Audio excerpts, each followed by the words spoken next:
జాబిల్లి కథలు. అనగనగా రాఘవపురం అనే ఒక మారుమూల గ్రామం ఉండేది. ఆ గ్రామంలో ఎముకలు కొరికే చలి వీస్తుంది. పొగమంచు దట్టంగా ఆక్రమించుకుంది. ఆ ఊర్లో గొర్రెల కాపరి రామయ్య ఉండేవాడు. ఆ ఊరి చివర్న ఉన్న రావి చెట్టు కింద రైతులు, గొర్రెల కాపర్లు చలిమంట వేసుకొని కూర్చున్నారు.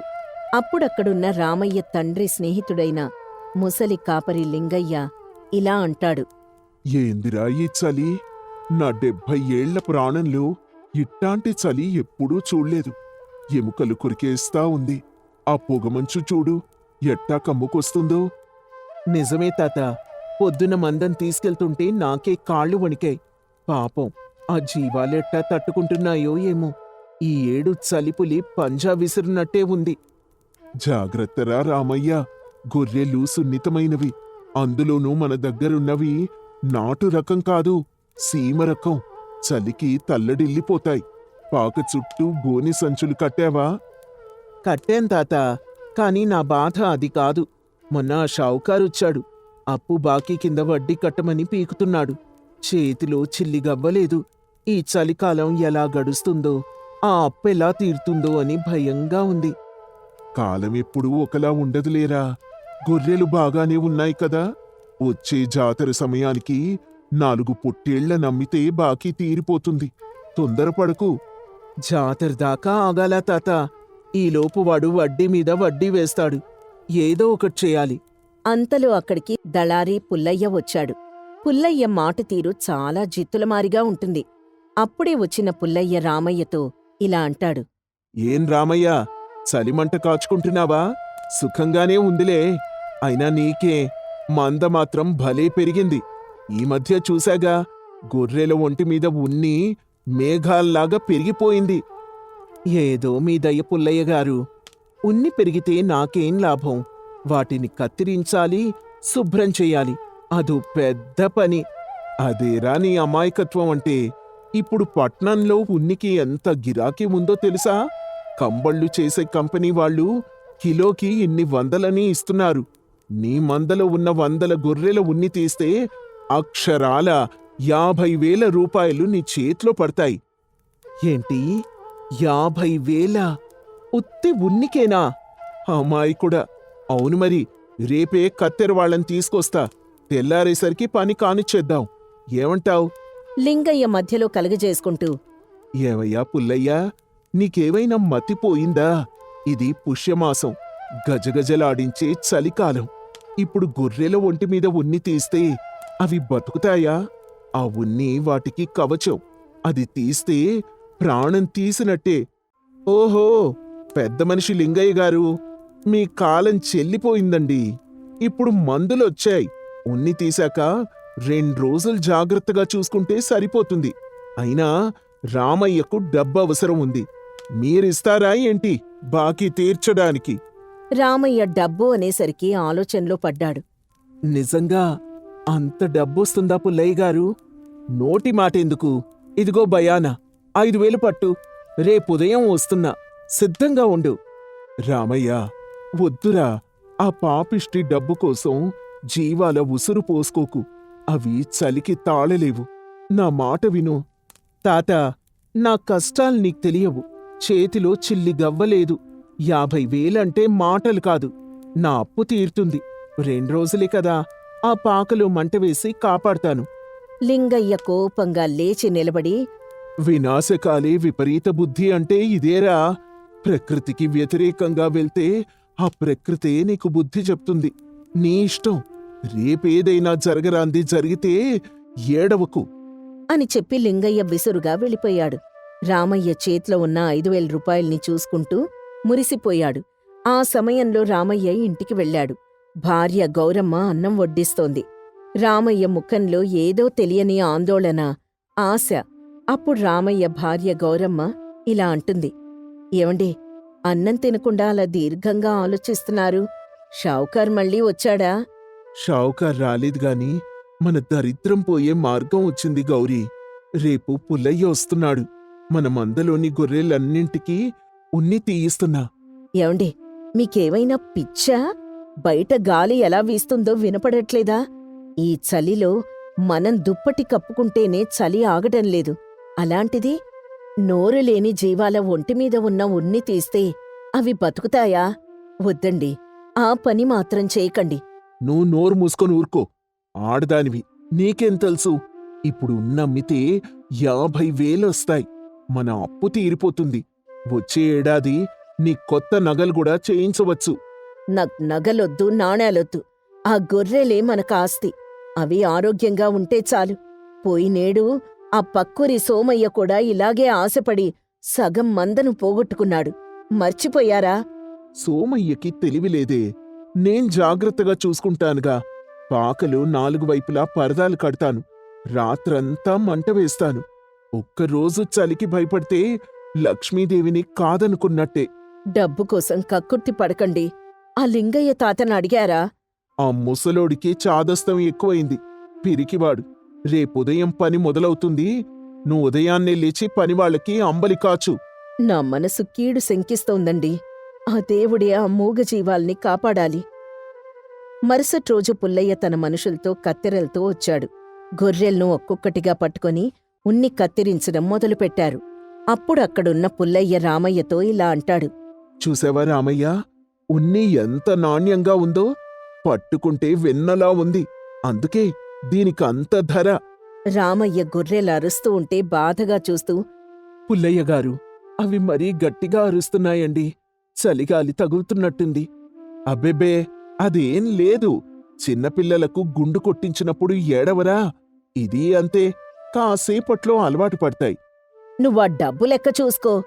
ఒక పనివాడు రామయ్య దగ్గరకొచ్చాడు. అప్పుడే వచ్చిన పనివాడు రామయ్యతో ఇలా అంటాడు. అయ్యా, గాలి ఈలలు వేస్తోంది. సాయంత్రానికి చలి ఇంకా పెరిగేలా ఉంది. మొత్తం తీయాలా, సగం ఉంచమంటారా? పుల్లయ్య కలగజేసుకుంటూ, ఎరా, నీ కూలి కావాలా వద్దా?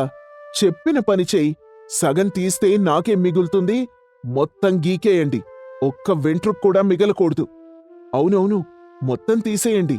పాకలు గడ్డి ఎక్కువగా వేద్దాంలే. ఆ రోజు సాయంత్రం అయ్యేసరికి పని పూర్తయింది. గొర్రెలన్నీ తెల్లగా సన్నగా వణుకుతూ కనిపిస్తున్నాయి. వాటి అరుపుల్లో జీవం తగ్గినట్టు అనిపించింది. పుల్లయ్య డబ్బుల కట్ట రామయ్య చేతిలో పెట్టాడు. ఇదిగో రామయ్య, మిగిలిన 45,000 పండగ చేసుకో. నేను వెళ్తాను. ఈ ఉన్నిని లారీ ఎక్కించాలి. అలా చెప్పి పుల్లయ్య వెళ్ళిపోయాడు. రామయ్య డబ్బు సంచిని నడుముకి కట్టుకున్నాడు. కాని మందవైపు చూస్తే గుండెలో ఏదో రాయి పడినట్టనిపించింది. గొర్రెలు ఒకదానికొకటి హత్తుకుని వణుకుతున్నాయి. ఆ రోజు రాత్రి గాలి భీకరంగా వీస్తోంది. ఉష్ణోగ్రత దారుణంగా పడిపోయింది.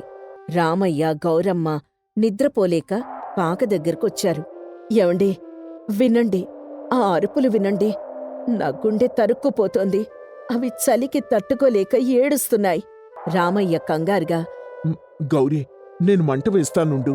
నువ్వెళ్ళి ఇంట్లో ఉన్న పాత గోనె సంచులు, దుప్పట్లు అన్నీ తీసుకురా. ఆ సమయంలో రామయ్య పాక మధ్యలో పెద్ద మంట రాజేశాడు. కాని పాకలో ఉన్న సందుల గుండా చల్లగాలి కత్తుల్లా దూసుకొస్తోంది. ఉన్నిలేని గొర్రెల చర్మం చలికి కమిలిపోయింది. రామయ్య గొర్రెల్ను బ్రతిమలాడుతూ, రే, లేవండే, మంట దగ్గరికి రండి. అయ్యో, ఇది కదలటం లేదేంటి? అప్పుడొక పెద్ద గొర్రె కింద పడిపోయి గిలగిలా కొట్టుకుంటూ ప్రాణం వదిలింది. రామయ్య గుండె ఆగిపోయినంత పనైంది. అది చూసి గౌరీ ఏడుస్తూ, చూశారా, నేను చెప్పానా లేదా? పాపం పసిబిడ్డల్లాంటివి. అప్పుడే ఒకటి పోయింది. దేవుడా, ఎంత పని చేశావు! ఏడవకు గౌరీ, ఏదో ఒకటి చెయ్యాలి. ఇవి బతకాలి. రేయ్, లేవండ్రా, లేవండి, లేవండి. రామయ్య పిచ్చివాళ్లా అటూ ఇటూ తిరుగుతూ తన ఒంటిమీద ఉన్న కండువా తీసి ఒక గొర్రె కప్పాడు. కాని చలి తీవ్రతకు అవి ఒక్కొక్కటిగా కుప్పకూలుతున్నాయి. 100 గొర్రెల్లో దాదాపు సగం గొర్రెలు నేలకూలాయి. రామయ్య తల బాదుకుంటూ, నేను పాపాత్ముణ్ణి, దుర్మార్గుణ్ణి. ఆ పుల్లయ్య మాట నమ్మి నా బిడ్డల్లాంటి జీవాల్ని చంపుకున్నాను. లింగయ్య తాత చెప్పాడు కదా, వినలేదు, అస్సలు వినలేదు. ఇప్పుడేడ్చి ఏం లాభం అండి? ఉన్న వాటినైనా కాపాడుకుందాం రండి. బతికున్న వాటిని మన ఇంట్లోకి తోలుకెళ్దాం. ఆ సమయంలో ఇద్దరూ కష్టపడి బతికున్న గొర్రెల్ని తమ నివాసంలోకి, వంటగదిలోకి తీసుకువెళ్లారు. రాత్రంతా నిద్ర లేకుండా వాటికి వెచ్చదనమిస్తూ గడిపారు.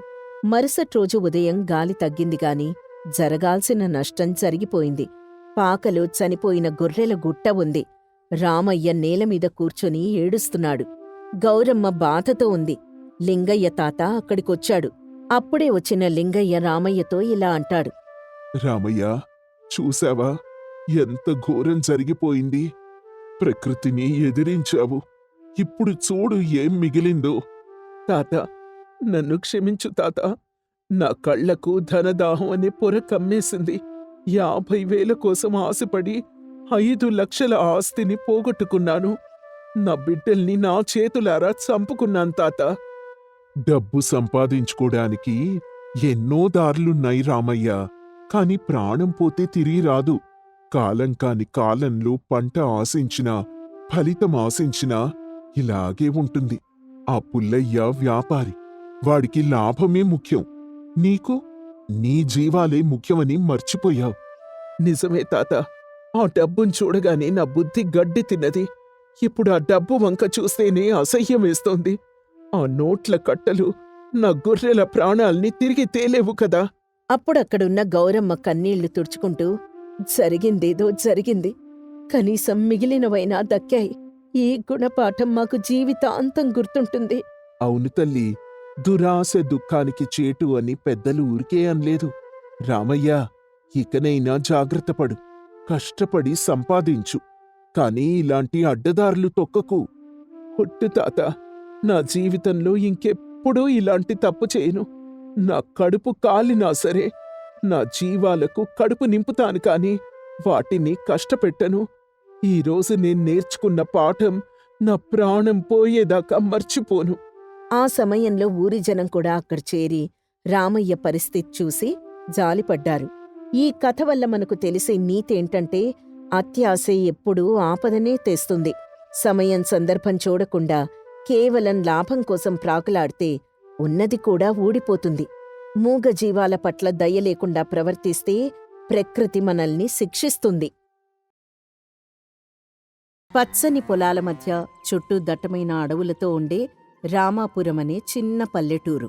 వేసవి సాయంత్రం వేళ ఊరి పంచాయతీ వేదికైన రావి చెట్టు కింద కూర్చొని పెద్దలు కబుర్లు చెప్పుకుంటున్నారు. వీరిలో రాజు, గోపాలుడు, శారదమ్మ ఇంకా మరికొందరున్నారు.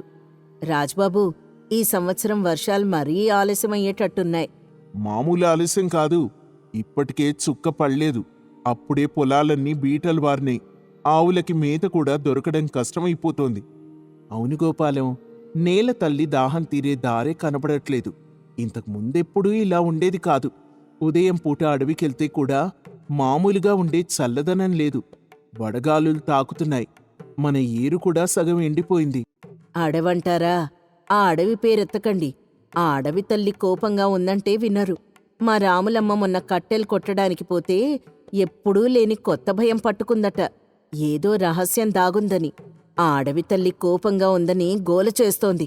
పొద్దుపోయాక పల్లె మొత్తం నిశ్శబ్దంగా మారిపోతోంది. రహస్యమా? ఏంటది శారదమ్మా? మీ రాములమ్మ మరీ ఎక్కువ ఊహించుకుంటుంది. కట్టెలు దొరక్క ఆ గోల చేస్తోందేమో. ఊహించడం కాదునాయనా. ఆ మధ్య పెద్ద సుడిగాలొచ్చినప్పుడు అడవిలో పాత గుడిసె ఒకటి కూలిపోయింది, గుర్తుందా? దాని దగ్గర కొత్తగా ఏదో గుహలాంటిది కనపడిందంట.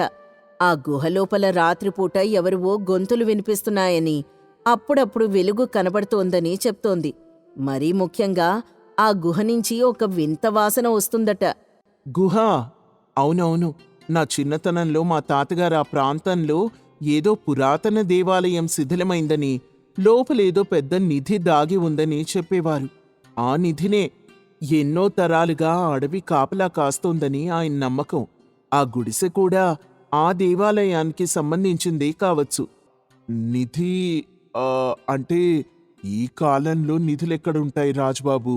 అంతా పాతకాలపు కట్టుకథలే. నిధి కంటే మన పొలంలో నీళ్లు ముఖ్యం. కాకపోవచ్చు గోపాలం. నా అనుభవాన్ని బట్టి చెప్తున్నా. ఆ అడవిలో మనకి తెలియని శక్తేదో ఉంది. మన పూర్వీకులు దాన్ని గౌరవించేవారు.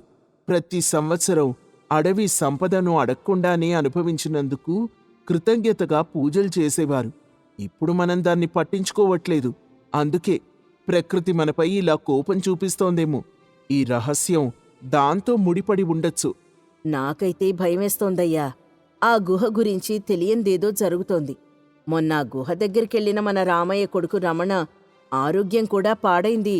అందుకే ఏమో వాడికి తలనొప్పి, జ్వరం వస్తున్నాయి. మందులు వేసినా తగ్గడం లేదు.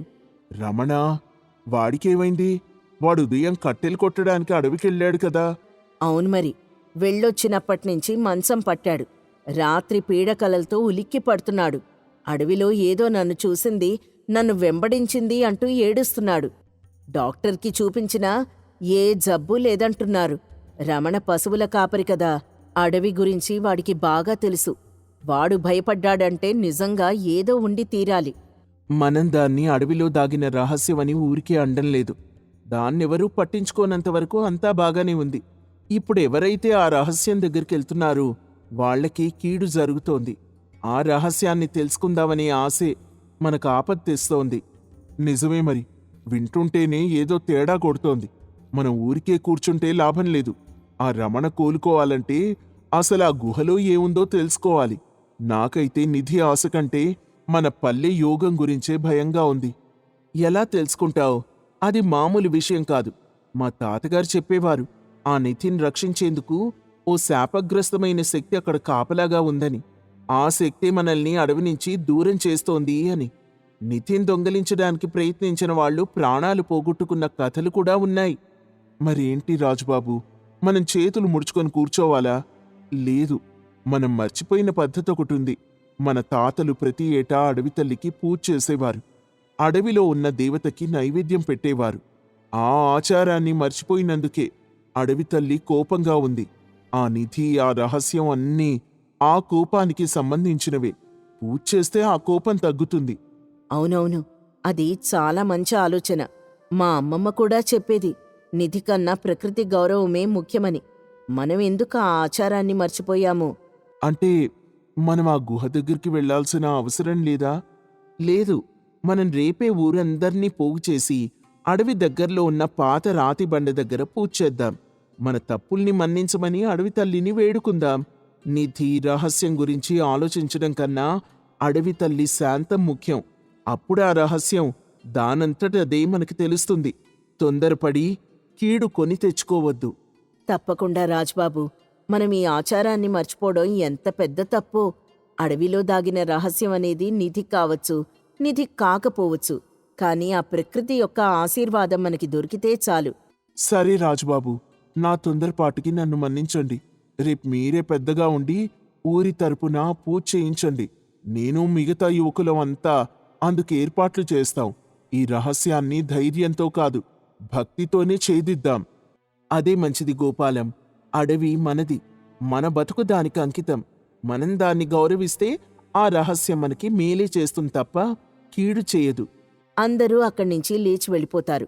కొద్దిసేపటి తర్వాత గోపాలుడి కొడుకు శంకర్, అతని స్నేహితుడు వీరయ్య రావి చెట్టు దగ్గరకొచ్చి మాట్లాడుకుంటారు. శంకర్ పొలాల పనులు చూస్తాడు, వీరయ్య బండి నడుపుతాడు. విన్నావా వీరయ్య, వాళ్ళంతా మరీ పాతకాలంలో బతుకుతున్నారు. పూజలు, పాత కథలు అంటారేంటి? అంత మూఢనమ్మకం శంకర్. ఆ గుహలో నిజమైన నిధి దాగుంది. అందుకే ఆ గొంతులు, ఆ వెలుగు కనపడుతున్నాయి. ఎవరో దొంగల ఆ నిధిని కొట్టేయడానికి ప్రయత్నిస్తున్నారేమో. అందుకే రాజుబాబు దాన్ని దేవుడి పేరు చెప్పి అడ్డుకోవాలని చూస్తున్నాడు.